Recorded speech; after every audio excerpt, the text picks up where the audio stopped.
Detské samovraždy. Téma, ktorá by nemala existovať. No čísla hovoria jasne. Deti a mladí ľudia čoraz častejšie čelia psychickému tlaku, šikane, osabelosti. Dnes sa v interviu pozrieme na to, čo sa deje za zatvorenými dverami škôl. Ako funguje alebo nefunguje triedna klíma. Prečo je dôležitý vzťah žiaka s triednym učiteľom a prečo sú pomáhajúce profesie v školstve ohrozené. Mojím dnešným hosťom je sociálny pracovník, sociálny pedagóg a špeciálny pedagóg Radoslav Tóth. Vítajte u nás. Dobrý deň, prajem. Vy pôsobíte v systéme vyše 17 rokov, takmer 20 ročia. Ako sa podľa vás za to obdobie zmenili problémy detí? No určite treba hneď na začiatok povedať, že tie problémy sa nejakým spôsobom vyvíjali a pribúdali, tak ako sa vyvíjala doba a spoločnosť samotná. Rodičia, pedagógovia, ale žiaci sa v súčasnosti pasujú určite s väčším počtom problémov. Tých problémov je určite viac. Sú pestrejšie, teda bohužiaľ, a veľakrát aj naberajú na takej intenzite. Môžeme povedať konkrétnejšie, aké problémy trápili deti, povedzme, pred 10 rokmi a čo pribudlo? Určite treba spomenúť napríklad problematiku, čo sa týka možno výchovy, alebo teda rodín. Stálo by za zmienku položiť si otázku, či rodina ešte vlastne má takéto miesto v spoločnosti ako také, ako mala možno pred tými spomínanými 10 alebo 15 rokmi.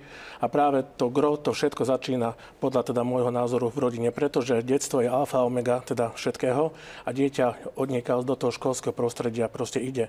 A to je práve tá rodina, čiže v tej rodine sa všetko teda začína. Všetky tie problémy aj v rodine. Čiže tie témy, ktoré som spomínala v úvode, šikana, detské samovraždy, duševné problémy detí, toto je teraz o mnoho vážnejšie, než to bolo kedysi? Určite áno, ako som spomínal hneď na začiatku, máme tých problémov aj oveľa viac, ktoré možno sme pred niekoľkými rokmi teda nepoznali. Napríklad zoberme si takú kyberšikanu, čo je vlastne šikana v takomto internetovom alebo teda virtuálnom svete. Boríme sa teda s problémami, ako sú neúplné rodiny, narastá rozvodovosť, čo určite vplýva na tie deti, alebo teda na tých žiakov. A veľakrát si títo teda žiaci deti prenášajú tieto problémy z rodinného prostredia do toho školského prostredia. Čiže keby sme chceli nájsť nejaké príčiny, tie najzásadnejšie, prečo je viac tých duševných problémov u detí, aké by to boli? Určite rodina, ale v každom prípade aj uponáhlaná doba, pretože určite nepoviem nič nové, keď budem tvrdiť, že zmenila sa aj doba.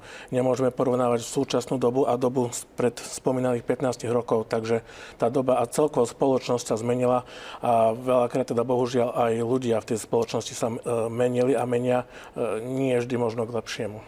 Sú aj také názory, že dnešné deti sú mäkšie, menej odolné. Je to tak aj podľa vás, alebo je to len skôr mýtus a čoraz častejšie viac počúvame o ich ťažkostiach? Určite viacej sa dáva teda priestor aj na to, aby deti, alebo teda žiaci hovorili o tých svojich problémoch, dávame im viacej priestoru, čo si myslím teda, že je správne. Viacej možno diagnostikuje sa vo väčšom ako možno v minulosti. Ale určite toto súvisí aj s tým, že teda podľa teórie máme aj určité štýly výchovy, áno.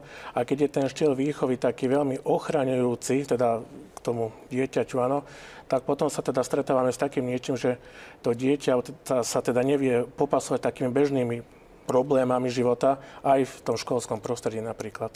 V tom školskom prostredí deti trávia skutočne veľmi veľa času, dokonca v niektorých prípadoch aj viac než v rodinách. Tá triedna klíma, čo to vlastne je? Ako by mala fungovať tá zdravá triedna klíma?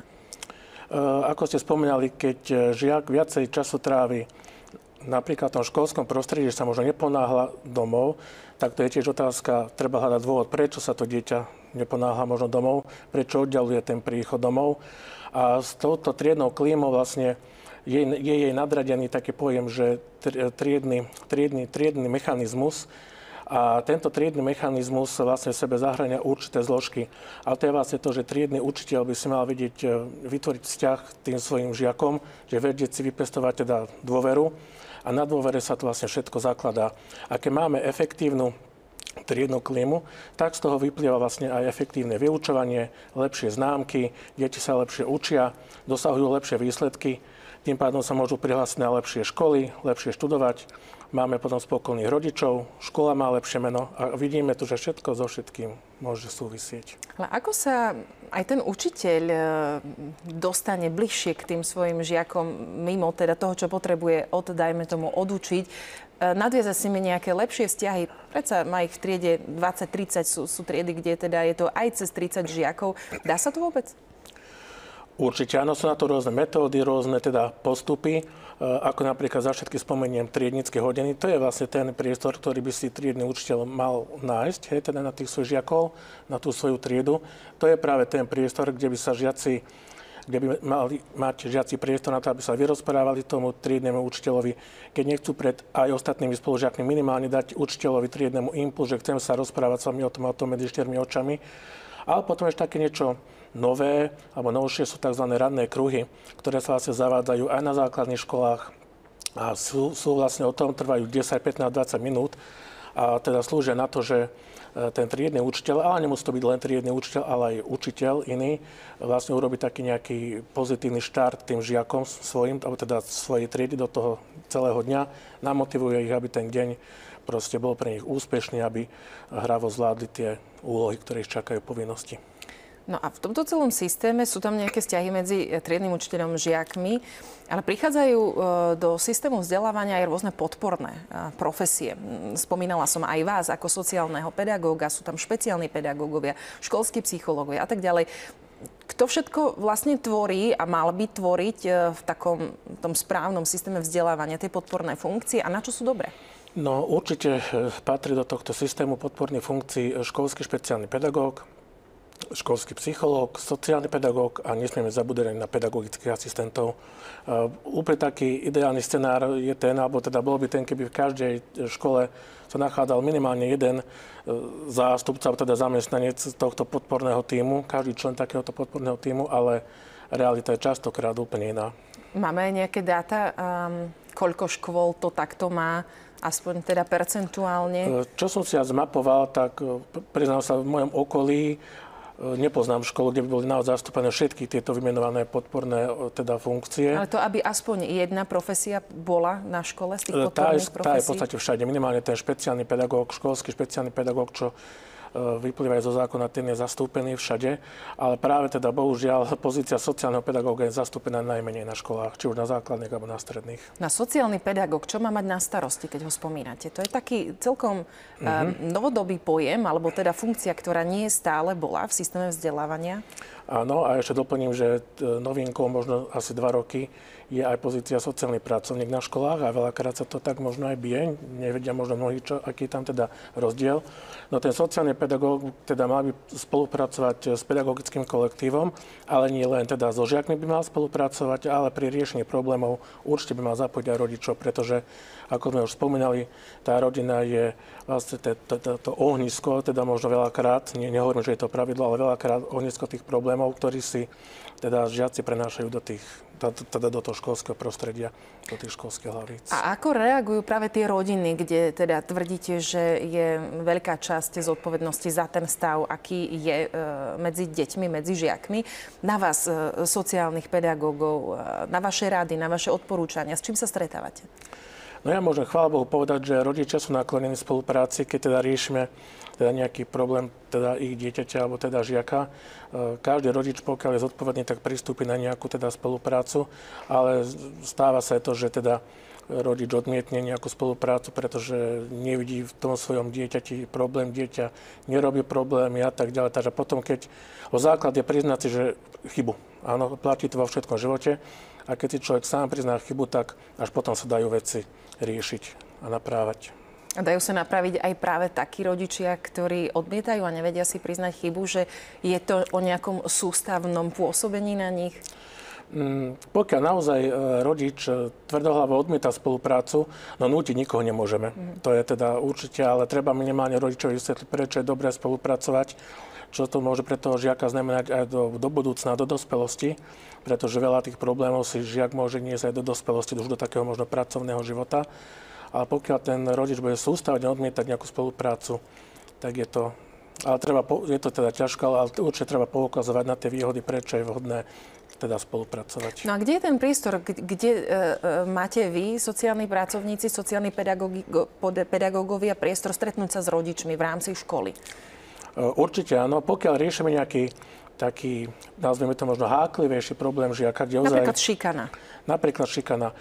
Pokiaľ teda ide o žiaka, ktorý samozrejme, a väčšinou sa to tak stáva, že neželá sebe sa to riešil ten problém pred nejakým väčším úvodzovkách publikom, tak si zavoláme žiaka, a teda aj žiaka, ale teda rodiča, ja neviem, do kabinetu, áno, alebo teda do takého priestoru slušného, kde sa teda môžeme porozprávať, kde môžeme otvoriť teda tú tému a proste diskutovať o tomto probléme a snažiť sa ho vyriešiť.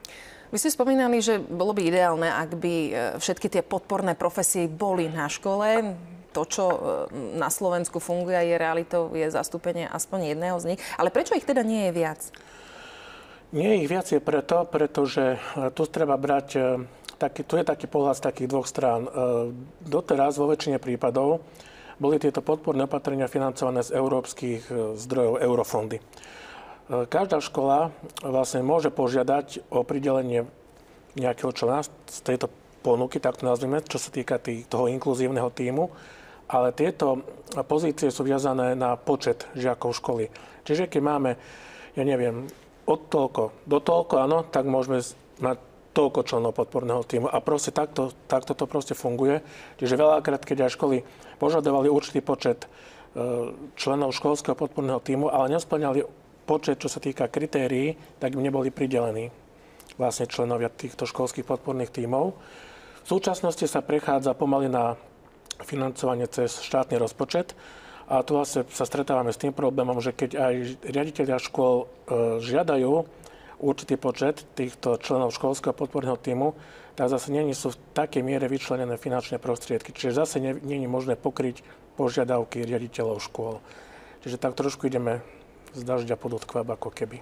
A aké sú ešte iné možnosti? Dokáže škola ešte nejakým iným spôsobom si zadovážiť bez nejakých veľkých rozpočtov? Súčasťou každej školy by mal byť aj výchovný poradca, ktorý do istej miery môže suplovať napríklad aj teda činnosť teda sociálneho pedagóga, ktorý rieši teda tie výchovné problémy, ale je tam teda ešte úzka spolupráca škôl s CPP, Centrum poradenstva a prevencie, kde vlastne zamestnanci tohto centra chodia pravidelne do školy, do našej školy. Na našu strednú školu chodila pracovníčka takéhoto centra a robila vlastne prevenciu so žiakmi, áno, proste nejakých teda vyučovacích hodinách. Čiže keď nemá škola členov školského podporného tímu alebo nemá tých, ktorých by chcela a potrebovala, tak je to ešte takáto možnosť. A čo sa týka počtu takýchto pracovníkov na Slovensku, máme ich dostatok? Našli by si uplatnenie, ak by teda neboli obmedzovaní práve tými financiami? Ja si myslím, že určite áno, že našli by si uplatnenie. Lebo sociálna pedagogika je taký novodobý odbor. Koľko vás je? No, sociálna pedagogika, otvoril sa teraz na jednej, neviem, či môžeme menovať, na jednej univerzite v Nitre taký odbor. Volá sa, že špeciálna pedagogika, sociálna pedagogika, manažment vzdelávania. Priznám sa, že ja som jeden z prvých absolventov tohto odboru, to mám ako druhú vysokú školu. Takže aj toto je možnosť ako študovať tú sociálnu pedagogiku, lebo naozaj tú sociálnu pedagogiku aspoň doteraz nemal hocikto vyštudovanú. A vzhľadom k tomu, že tých absolventov sociálnej pedagogiky bolo relatívne málo, tak funkciu sociálneho pedagóga na školách mohol vykonávať aj absolvent sociálnej práce podľa zákona. No a čo sa deje na tej škole, ktorá nemá dostatok takýchto podporných pracovníkov, nazvime to aj tých sociálnych pedagógov, tých špeciálnych pedagógov a ten tím, aby bol širší? A majú tam tieto vážne problémy, s ktorými sa potýkame na Slovensku, na našich školách, s našimi deťmi, či už je to šikana a tak ďalej. Ako to potom riešia? Alebo neriešia?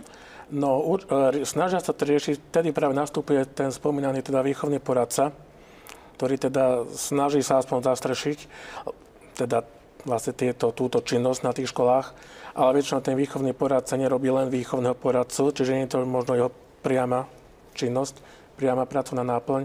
A spomínané centra poradenstva a prevencie, tie sa ešte snažia, teda pokiaľ nemáme členov školského podporného tímu, tak tie ešte teda vykonávajú takúto prevenciu.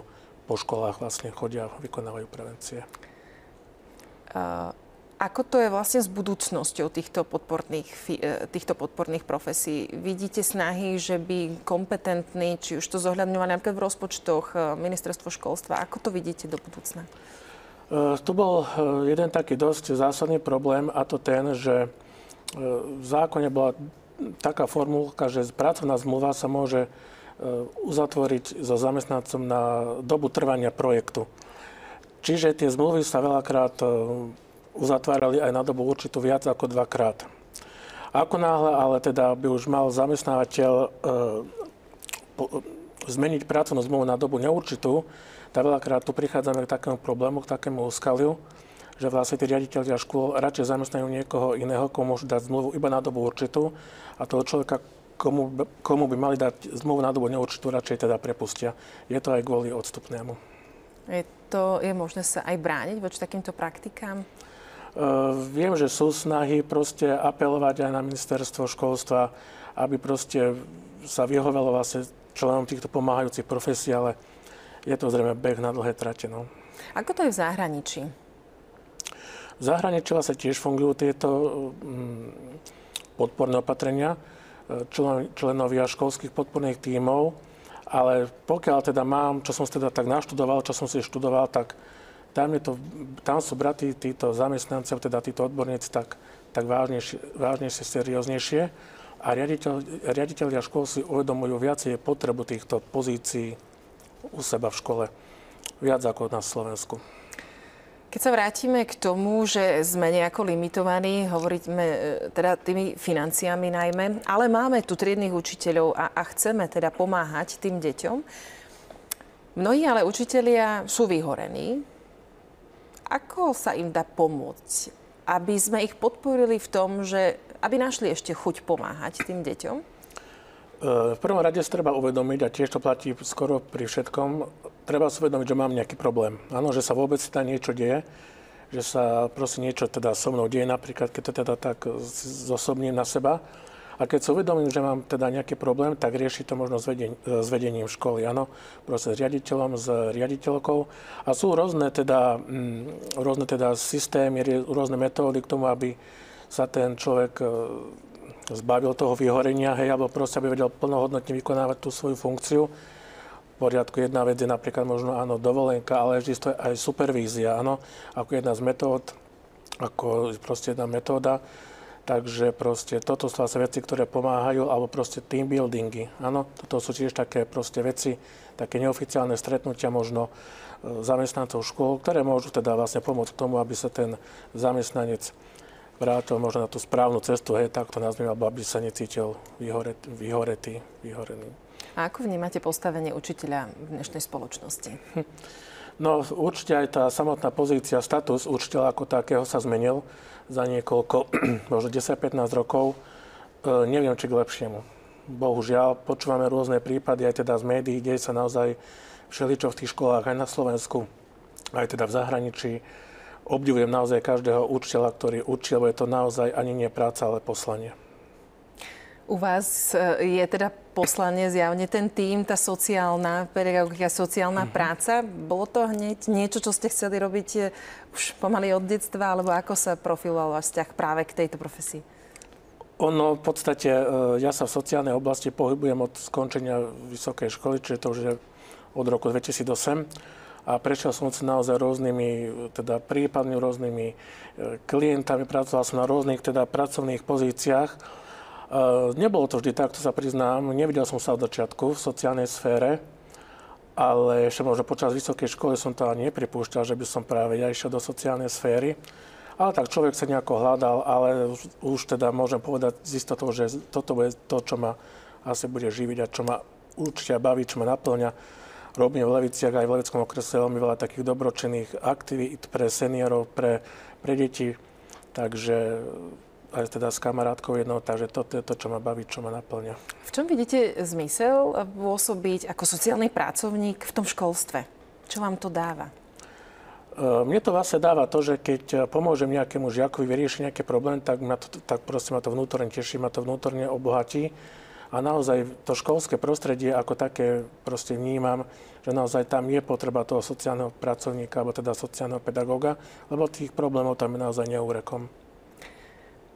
Je aj nejaký príbeh, príbeh žiaka, s ktorým ste takto spolupracovali, alebo boli ste pri ňom, ktorý vám tak utkvel v pamäti, lebo určite ich je mnoho za tie roky, čo ste tam? Je ich viac, jeden taký poloúsmevný, ma tak proste napadá. Viem, že jeden teda náš žiak mal proste nejaké vzťahové problémy s priateľkou a riešili sme tento jeho problém raz o polnoci večer. Proste mal som telefonát a ja teda, akože samozrejme, že bol som ochotný, takže som bol doma, telefón na uchu a riešili sme tak, ako v trojici cez telefón tento ich problém sme sa rozprávali, takže na to asi nezabudnem tak ľahko. Ale sme aj vyriešili. Teraz strašne veľa práve aj tej komunikácie osobnej alebo aj telefonicky nahrádza, ale umelá inteligencia. Ako sa pozeráte na toto? Normálne si deti četujú s umelou inteligenciou? No, bohužiaľ, deti si tak četujú a to je vlastne celkovo problém aj tých sociálnych sietí. Zase, samozrejme, čo sa týka sociálnych sietí, nemusíme ich vnímať vždy len v tom negatívnom slova zmysle, ale teda bohužiaľ väčšinou sa táto aj umelá inteligencia spája tak možno s nejakými teda negatívami.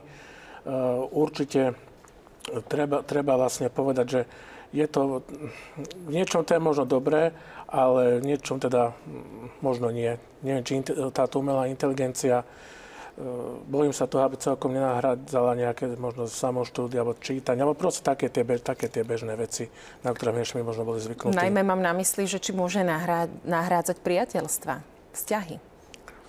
No, smerujeme tam podľa vás? Bohužiaľ, ja si myslím, že tam smerujeme, ale úplne plnohodnotne ja si myslím, že nemala by nahrádzať umelá inteligencia vzťahy, pretože osobný kontakt a priateľstvo ako také je na nezaplatenie. Ako sa menia tie problémy detí v nadväznosti na vek? Lebo určite iné sú u detí z 1. stupňa základnej školy, z 2. stupňa, potom stredoškolákov. Aké sú vaše postrehy a tie najzásadnejšie problémy, ktoré sú rozdielne? Tak určite, čo sa týka, keď začnem od tej strednej školy, tak tam je to už veľakrát o tých vzťahových problémoch, ako som možno hovoril aj pred chvíľočkou, taký konkrétny príklad. Ale je to už aj o tom, že rieši sa tam takéto ďalšie smerovanie toho konkrétneho žiaka, čo sa týka štúdia, na vysokej škole. No a vlastne na tej základnej škole tam už ten druhý stupeň, tiež tam je proste rozdiel medzi prvým stupňom a druhým stupňom. Na tom prvom stupni sa veľakrát riešia možno také, v úvodzovkách to môžem nazvať možno žabomyšie vojny medzi tými žiakmi, proste hádky a tak proste ďalej, alebo to, že dieťa sa možno nechce učiť, alebo proste takéto možno klasické problémy, čo poznáme z toho bežného života. A na tom druhom stupni tiež to také problémy, že prichádza tam už puberta, takže neviem, dievčatá proste začínajú už tiež riešiť teda iné veci a rieši sa tam všetko, len nie teda učenie. Takže toto rieši tiež aj sociálny pedagóg. S ktorou skupinou žiakov alebo detí, vekovou skupinou sa vám pracuje najjednoduchšie a s ktorou najťažšie? Najjednoduchšie stredoškoláci. Stredoškoláci a možno tak najťažšie možno ten prvý stupeň základných škôl. A čím si to vysvetľujete, že tí stredoškoláci? Neviem, proste sú to vlastne žiaci už takí teda starší, mnohí teda aj rozumnejší, takže možno preto. A čo drogy? Je to tiež téma, ktorá býva na školách? Máme pritom rôzne podporné aktivity, čo sa týka aj na úrovni štátu, môžem nazvať programy protidrogovej prevencie, ale taktiež sú oficiálne programy podpory duševného zdravia na školách. Ako fungujú, nefungujú? Aký je váš názor? Každá škola, a zvlášť je to teda základná škola alebo stredná škola, má vypracované určité dokumenty, ktoré zahŕňajú to, že aby sa robili vlastne preventívne aktivity, aj čo sa týka vlastne drog ako takých. Naozaj drogy ako fenomén, dávno tu bol tento fenomén a je. A naozaj, aspoň z môjho teda osobného pohľadu, ten vývoj nie je teda veľmi priaznivý. Veľakrát už v mladšom veku, stále v nižšom a nižšom veku sa stretávame teda s tým, že tí deti skúšajú a nemusí dopadnúť vždy práve najlepšie. Čo treba zlepšiť v tejto oblasti? Určite osveta je na prvom mieste. Rozprávať o tom, aj keď sa to možno niekomu môže zdať, že stále iba dookola o tom rozprávame, aj tak sa nič nemení. No, k lepšiemu, ale určite treba o tom aspoň teda rozprávať a snažiť, lebo keď nebudeme robiť naozaj nič, nejakú osvetu alebo niečo proti tomu, tak potom naozaj nemôžeme čakať ani nejaké výsledky. Určite treba o tom rozprávať pred tým žiakom, prečo to nie je dobre a prevencia, to je základ. A aké formy osvety sú pre tie dnešné deti najpriateľnejšie? Na čo najviac reagujú? Formy osvety možno práve cez tie už spomínané sociálne siete, pretože k tým má prístup teda skoro každé dieťa. Takže možno cez sociálne siete nejakým spôsobom tú osvetu šíriť medzi mladými ľuďmi. Ale možno aj klasická metóda letáčiky, pohodené niekde na chodbe, ktoré sú vlastne na očiach, nástenky. Takže toto sú metódy v úvodzovkách možno zastaralé, ale sú viditeľné a majú ich žiaci na očiach. Keď by sme mali na záver nejakú dať bodku za týmto našim rozhovorom na vážne témy, čiže je to tá šikana, duševné zdravie detí na školách. Čo by ste chceli, aby si možno učitelia, žiaci odniesli z tohto nášho rozhovoru? Ja by som teda možno odpovedal s takou formou, že sa nám to páči, alebo nie pomaly sa prázdniny, ale isto blíže ako koncu, sme už v auguste. Tak ja by som možno iba zaželal všetkým, teda nielen žiakom, ale aj pedagógom, veľa chuti do toho ďalšieho školského roka, hlavne teda veľa zdravia a možno naozaj takého odhodlania, aby z tej našej generácie, mladej generácie, z tých žiakov vyrastali dobrí ľudia. To je také želanie možno. Ďakujeme veľmi pekne, Radoslav Tóth, špeciálny aj sociálny pedagóg. Želáme aj vám všetko dobré, veľa chuti do práce. Ďakujem aj ja, ďakujem za pozvanie. Týmto končíme dnešné interview. Budeme rádi, ak si nás zapnete každý pracovný deň o 17:30. Dovidenia.